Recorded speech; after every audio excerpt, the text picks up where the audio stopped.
Hello again, everybody. It's Scott Casper, Takedown Media. We continue our coverage of the sport. This time we go to the double leg ninja. He'll be in the hot seat, courtesy of Nike today. He's in Ann Arbor, Michigan. I want to make it clear he's sponsored by Cliff Keen Athletic. What's going on, double leg ninja? Not much, Scott. Just enjoyed my recovery time and got to get ready to go. A week from now, I'll be wrestling at Beat the Streets. A week from now, you will be wrestling in New York City. I'm going to ask you to turn your volume down of me just a little bit more, if you would, please, Jake. It was a couple years we saw you take a little time off from the sport as an active competitor. We go back to the fact that you were a 2009 World Silver Medalist. Well, this last weekend, you picked up perhaps the biggest win of the weekend when you knocked off Ruth. Talk to us about that battle. It was a great battle. Like I said, we put a lot of points on the board at the Flow Premier League, and I knew I had the ability to score on him, so it was just a matter of being able to do that for the entire match. So we've had an 8-week training camp since NCAAs. I knew my conditioning was going to be just fine to get that points, and like I said, that match went really well. I actually had him tacked if you go back and you review the match because I was missed 2 points in that first scramble that I got. I was up at one point 15-4 on him. But it was only 13-4 for them having to miss the points and, just kind of held off late in the match. So talented. You don't think he was taking you for granted, do you? No, I don't think so. Ed wrestles well. And I'm just I'm at a different stage. I'm 30 years old. I had a great training system, the one that Robot and I put together that pulled me back into the sport, the base wrestling training system. And when we combine it with Barwis's strength and conditioning program, I'm bigger, stronger, and tougher and more experienced than ever before.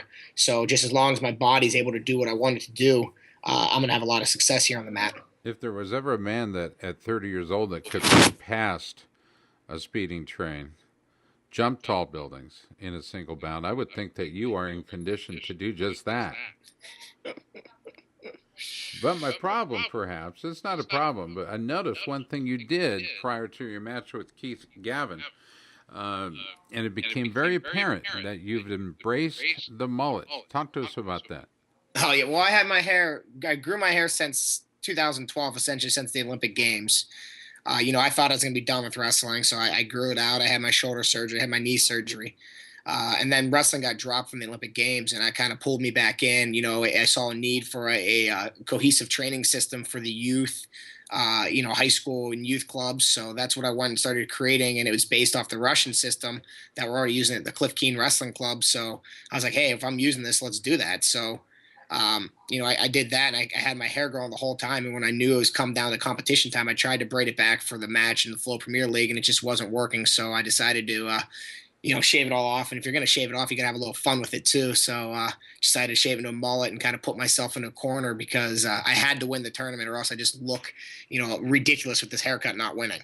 So, well, I wasn't going to say it, but you even made a mullet look good, dude. Yeah. So who cut it for you? I went to a great clips. This guy, Peter or whatever. Yeah, cut it down. He's like, "You seriously going to do that?" I was like, "Yeah, that's perfect, man. Let's go." Let's go.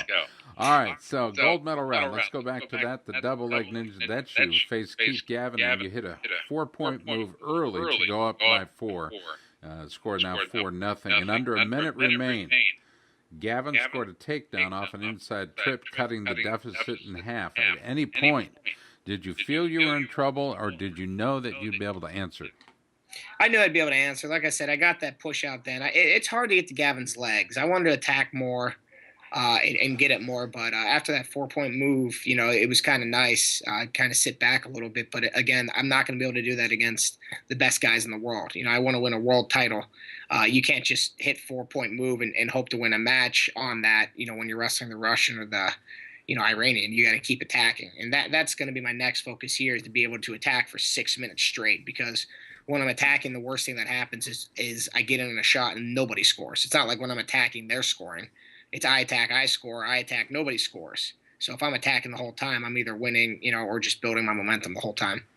Taking too defensive of a position can really serve to hurt an individual in his desire to score. Agree or disagree? Oh, agreed, absolutely. Why would I want to sit back and let my opponent take it to me when I could take it to him? So, and I think that's been your collegiate, that describes your collegiate career, post-collegiate career. You've always been on the attack and in your opponent's face. One of the things I like about you as a wrestler is that you're very aggressive in your style, and that throws some guys off balance. But the Russians, you're right, the Russians are ready for that type of action, aren't they? Yeah, absolutely. And they always will be. So, I just got to stick to the training plan, and be ready here because I'm sitting in the finals now, which is great. So I'm one step closer to having that ability to go and win that world title in 2015 in Las Vegas. So, and we'll all be back out there together again. You added a late push out with Gavin. You won it 5-2, and you were able to grab that stop sign, the 84-kilo stop sign, if you will, the title. What emotions were running through you at that time? It just felt great to get the job done and to know that I'm back. I mean, that match was huge to win because, like I said, I'm in the finals now. I'm back on the national team. I have health insurance now, which is huge. The last 2 years, it's kind of been tougher because rather than going out and getting a job and being financially secured, I started up my own companies. We've been working on creating this base wrestling training system for 4 years now. We still don't have it launched up. We've just been testing it and using it. And it's been great. So the goal this year is to get that up and going. And then where I've been really living off of is the support from the Cliff Keen Wrestling Club and, the support from our Double Leg Ninja sales. And that's it. We do custom team apparel to make it easier for the high school wrestling coaches. That's our whole goal, is to help wrestling and to help these programs. Those 2 years we've had a decent amount of growth so far. And, we want to continue to do that because I'd rather do this full time where I'm involved in the wrestling world, helping wrestling teams, get their apparel really easy, train better, and thrive and grow instead of just survive in the wrestling world. So tell people where they can find out more information about you, the programs and the products you have built with Andy Rovat. Well, following me on Twitter at Jake Herbert 84 is an easy way to do it. But if you check out doublelegninja.com or basewrestling.com, that'll have everything. Double Leg Ninja, again, we do the custom apparel. We make the teams look good. And then Base Wrestling, we do the training. So we're looking to hit, make sure your wrestlers are wrestling as best they can on the mat and make sure they're looking as good as they can. And the best thing about the base training program is we focus on growing your program.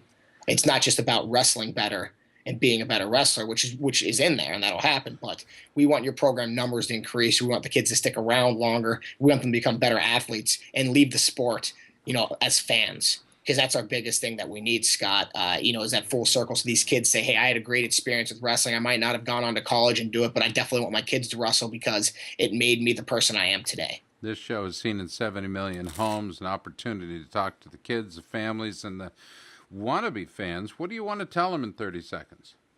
I want to tell them to get involved. I mean, wrestling makes you better at everything. Wrestling makes you a better brother, better sister, father, son. It really makes you better. And once you can take these lessons you can't learn in the classroom that you learn on the mat, it's going to make life a lot easier, and it's going to give you the ability to know and believe that once you set your mind to doing something, you can do whatever you want in this world. And we need a world full of people like that, of strong believers who know that through hard work and discipline, they can achieve whatever they put their mind to.